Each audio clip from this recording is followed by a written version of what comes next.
नमस्कार, मैं डीपीआर आपका इस यूट्यूब चैनल में बहुत बहुत स्वागत करता हूं फ्रेंड्स।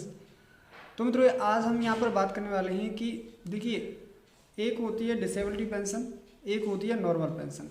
तो अभी यहां पर देखिए, यहां पर एक सिंपल सादा व्यक्ति जो होता है, एक थोड़ा सा कहना चाहिए कि सीधा सादा, तो उसके साथ में यहाँ पर जो चाहे कैसी भी पेंशन हो, जब मामला डिसेबिलिटी पेंशन के साथ आता है तो वहाँ पर आपको पता है पेंशन बहुत मतलब करीब 1.5 गुनी मात्रा में पेंशन बढ़ जाती है। अब एक नॉर्मल पेंशन है और उसके साथ में डिसेबिलिटी पेंशन और मिले तो वहाँ पर फ्रेंड्स हमें बहुत अच्छा फ़ायदा होने वाला है, जैसा कि आप लोग सभी जानते हैं। तो मित्रों, यहाँ पर मैं आपसे एक बात कहना चाहता हूँ कि देखिए, यहाँ पर किस तरीके से सैनिकों को या वो किसी भी डिपार्टमेंट में उनको यहाँ पर कैसे बेवकूफ़ बनाया जाता है। यहाँ पर एक सैनिक हैं, उनको मतलब ऐसा था कि वो घर आए थे छुट्टी लेकर। अब छुट्टी लेकर घर आए और अब ड्यूटी ज्वाइन करने के लिए वो रेल का जो टिकट है उसका रिजर्वेशन कराने के लिए घर से जा रहे थे स्टेशन पे। आपको पता है रिजर्वेशन जो 2-3 दिन पहले ही किया जाता है, जिससे कि हमारी सीट जो है वो सुनिश्चित हो सके। तो मित्रों, यहाँ पर क्या है कि वे जब जा रहे थे तो रास्ते में उनका क्या एक्सीडेंट हो गया। जब एक्सीडेंट हो गया तो यहाँ पर क्या हुआ कि उनको मेडिकल में एडमिट कराया। एडमिट कराने के बाद में क्या हुआ कि उनका जो डिसेबिलिटी जो परसेंटेज है उसको काउंट किया गया, तो उसको वहाँ पर 20% डिसेबिलिटी मान्य किया गया। इसके बाद में क्या हुआ कि उनको वहाँ से मेडिकल आउट कर दिया, मतलब रिटायरमेंट दे दिया। अब उनको कह दिया कि आपका 20% वो है, क्योंकि आप छुट्टी पर थे तो आपको यहाँ पर हम लोग डिसेबिलिटी पेंशन नहीं दे सकते, आपको नॉर्मल पेंशन मिलेगी। तो उनको नॉर्मल पेंशन देने के बाद घर भेज दिया। अब मित्रों, यहाँ पर होता क्या है कि वो शांत होने वाले नहीं थे, क्यों, और वो समझते हैं रूल एंड रेगुलेशन क्या होता है। तो हम लोग आगे यहाँ पर कोर्ट का, सुप्रीम कोर्ट का, हाई कोर्ट का, इनका सहारा ले सकते हैं और अपनी आवाज़ को हम सरकार तक पहुँचा सकते हैं और हम अपनी जो मांगे हैं उनको पूरी कर सकते हैं। तो मित्रों, यहाँ पर हुआ क्या, उन्होंने उनको पता था कि भाई मेरे को पेंशन, डिसेबिलिटी पेंशन मिलनी चाहिए, क्योंकि रूल क्या कहता है। अब रूल क्या कहता है ये समझिए। रूल कहता है कि आप लोग जो भी सरकारी कर्मचारी है वो नौकरी के पर्पज से, चाहे वो घर पर है, चाहे वो ड्यूटी पर है, चाहे वो छुट्टी पर है, लेकिन नौकरी के पर्पज से यदि वे कहीं भी जा रहे हैं, आ रहे हैं या कुछ भी कार्य कर रहे हैं, लेकिन उसमें जो उसका जो पर्पज़ है वो होना चाहिए ड्यूटी। जैसे कि अभी वे वहाँ पर स्टेशन पर रिजर्वेशन के लिए जा रहे थे, तो अभी उन्होंने क्या करता है, रिजर्वेशन के बाद उनको क्या ड्यूटी ज्वाइन करनी है। तो मामला किससे रहा, ड्यूटी से। अगर वो रिजर्वेशन करने के लिए न जा रहे होते, अगर वो ड्यूटी पर न जा रहे होते तो एक्सीडेंट नहीं होता, एक्सीडेंट नहीं होता तो वो डिसेबल नहीं होते।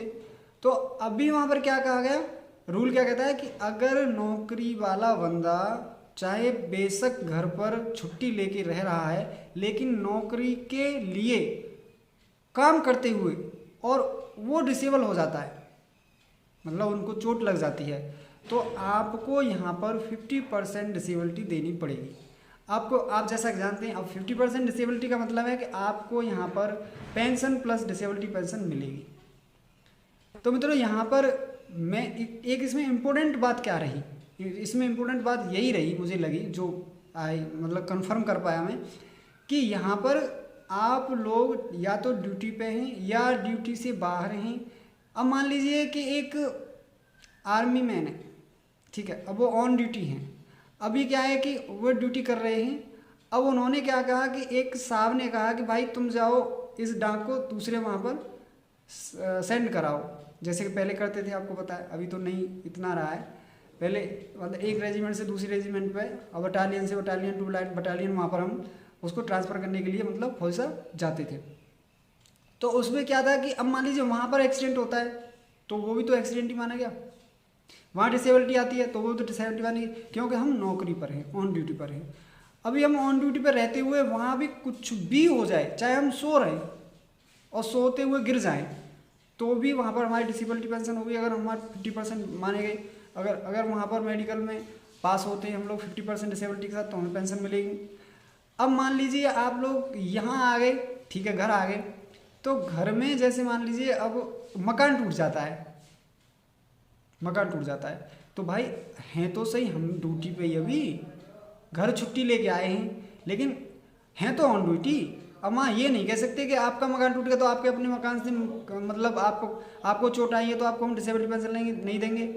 तो देखिए ये तो मेरे को एक मानना चाहिए कि जब तक बंदा ऑन ड्यूटी रहता है तो उसको डिसेबिलिटी पेंशन लेने का हक है, चाहे वो किसी भी कंडीशन में डिसेबल होता है, चाहे वो अपने घर से होता है चाहे बाहर से होता है। लेकिन अब इसमें रूल क्या कहता है, रूल ये समझ में आया कि अगर आप घर पर भी हैं और ड्यूटी के काम से, नौकरी के काम से आप कहीं आ रहे हैं जा रहे हैं या रिपोर्ट देने जा रहे हैं, या आप घर से जो लीव मिली हैं उनको काटने के बाद आप उन लीव को ख़त्म करने के बाद ड्यूटी ज्वाइन करने के लिए जा रहे हैं या ड्यूटी से घर आ रहे हैं, तब भी अगर आप लोग डिसेबल हो जाते हो तब भी आपको डिसेबिलिटी पेंशन मिलेगी।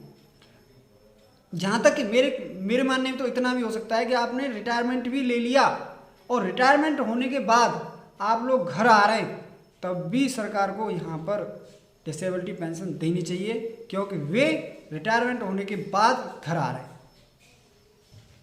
तो मित्रों यहाँ पर आपने पूरी वीडियो देखी, उसके लिए बहुत बहुत धन्यवाद।